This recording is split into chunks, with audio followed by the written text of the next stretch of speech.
Drama कर्ज जान बहुत ही ज़्यादा इंटरेस्टिंग होता जा रहा है। कर्ज जान के आने वाले एपिसोड में आप लोगों को दिखाया जाएगा कि नशवा बुरहान के घर जाती है तो बुरहान उससे अपने साथ बिठा लेता है और उससे कहता है कि मैं भी अपने बाप की शादी तुम्हारी माँ से कराना चाहता हूँ। और यही बात कहकर दोनों के दरमियान इनकी मोहब्बत वाले इसके बाद इनकी मोहब्बत वाले सीन शुरू हो जाते हैं। इसके बाद आप लोगों को दिखाया जाएगा कि फरियाल की माँ फरियाल से कहती है कि इस घर में तुम्हारी और अम्मार की शादी की बातें हो रही है और मैंने अभी तक उन्हें कोई रिप्लाई नहीं दिया और वो मुझसे रिप्लाई की उम्मीद पर बैठे हैं।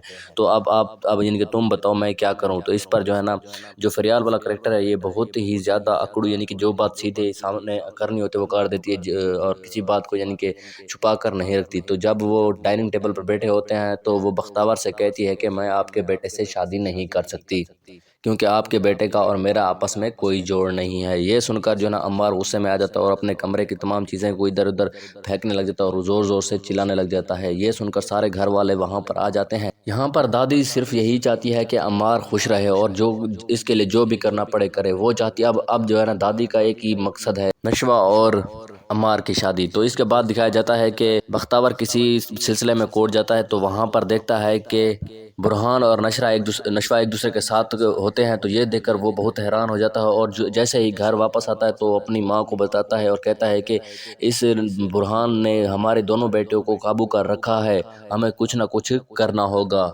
फिर दिखाया जाता है कि सब जब डाइनिंग टेबल पर बैठे होते खाना खा रहे होते तो दादी वहाँ पर एक अनाउंसमेंट कर देती है और कहती है कि ये मेरा आखिरी फैसला है, अम्मार और नशवा की शादी होकर रहेगी, यानी कि होगी। ये मेरा आखिरी फैसला है, इसके ऊपर कोई आर्गूमेंट नहीं चलेगा।